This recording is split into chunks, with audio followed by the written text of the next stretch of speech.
So, good day everyone. Our topic for today is about stocks and bonds. Stocks. Do you know that you can be a part owner of big companies in the Philippines? Bonds. Do you also know that you can fund big companies or the government? Stocks. Shares in the ownership of company can be bought or sold. Two types of stocks are common stocks and preferred stocks. Next, bonds. Interest-bearing security that promises to pay an amount of money on a certain maturity date as stated in the bond certificate. Bondholders are going to receive a face amount on the maturity date and coupons, payments or interest semi-annually. So, how are stocks and bonds different? Stocks, a form of equity financing or raising money by allowing investors to be part owners of the company. Higher risk but with the possibility of higher returns. Bonds, a form of debt financing or raising money by borrowing from investor. Lower risk but lower yield. So stocks.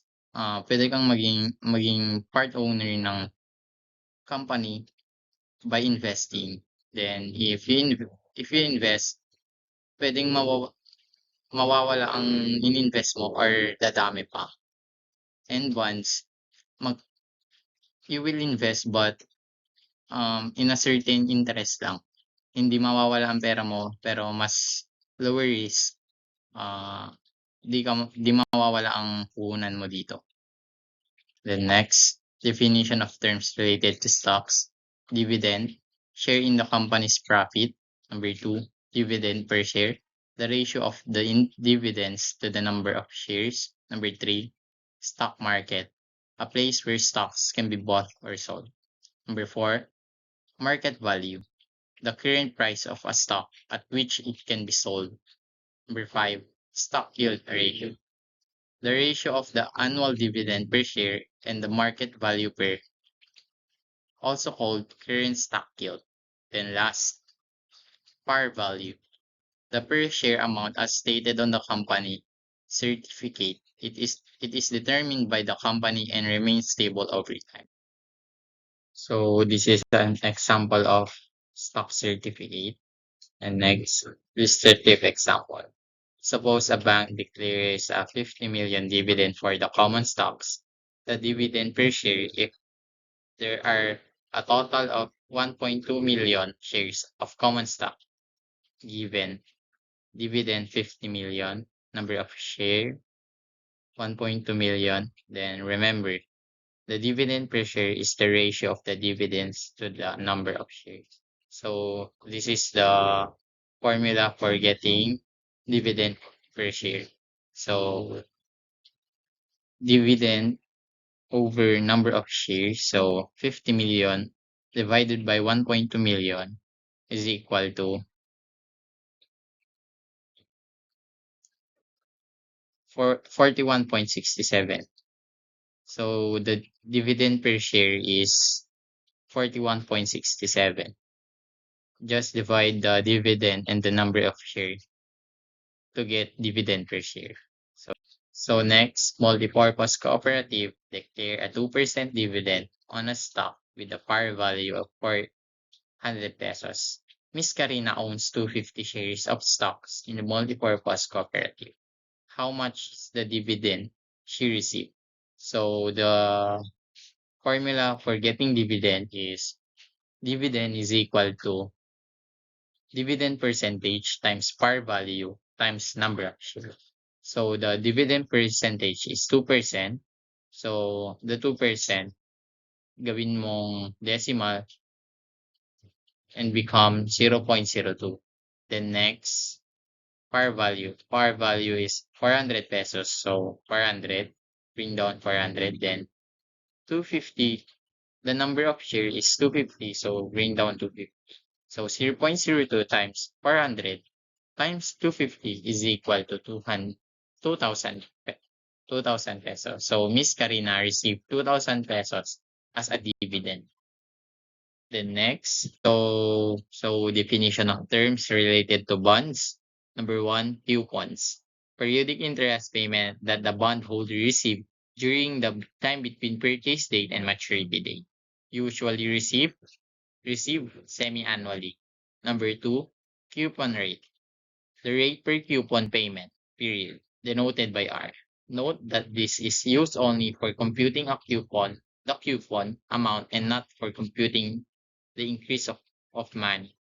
Price of a bond, the price of the bond at purchase time. Number four, par value or face value, the amount payable on the maturity date. So if P is equal to F, the D is purchased at the par. So it means nabili niya noong dumating na yung maturity date niya. So P is equal to F. Walang discount na nangyari. So if P is greater than F, the bond is purchased at a discount. So means sa maturity date niya na-discountan na siya. Nabili niya ng higher price, pero na-sell niya ng lower price.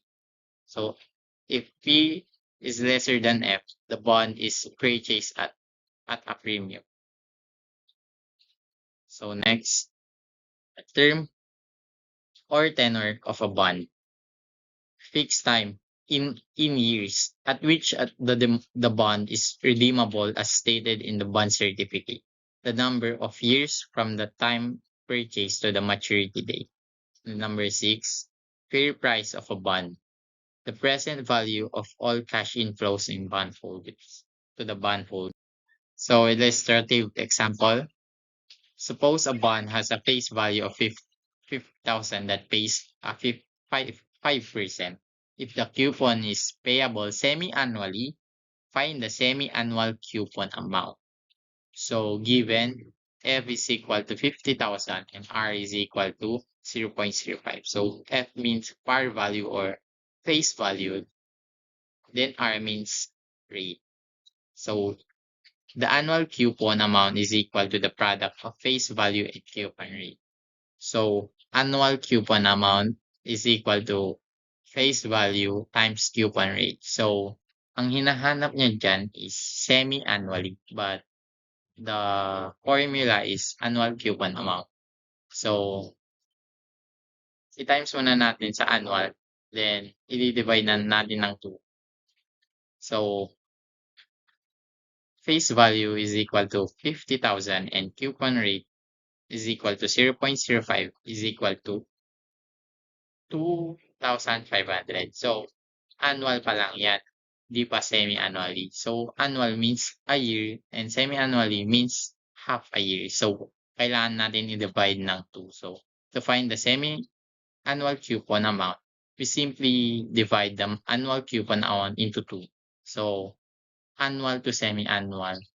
Ang gagawin mo lang from annual to semi-annual, i-divide mo ng 2 to become semi-annual. So 2,500, the annual coupon amount, divided by 2 to become a semi-annually is equal to 1,250.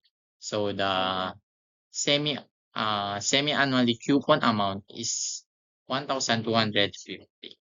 So next, so to determine the amount of the semi-annual coupon that pays 2% of a bond with a face value of 150,000, which matures 10 years from now. So 10 years. So given face value or par value is equal to 150,000 and coupon rate is equal to 2%. Tinurn nila into decimal, so 0.02. The annual coupon amount is equal to the product of face value and coupon. So annual coupon amount is equal to face value and coupon rate. So same din ng last example natin. So 150,000 times 0.02 is equal to 3,000. Then kagaya din ng dati, sinabi niya doon semi-annual, pero ang formula natin is annual annual coupon amount. Kaya kailangan nating i-divide ng 2. To find the semi-annual coupon amount, we simply divide the annual coupon amount into 2 to become semi-annual. So 3,000 is over 2 is equal to 1,500. So the semi-annual coupon amount is 1,500. So practice exercises. So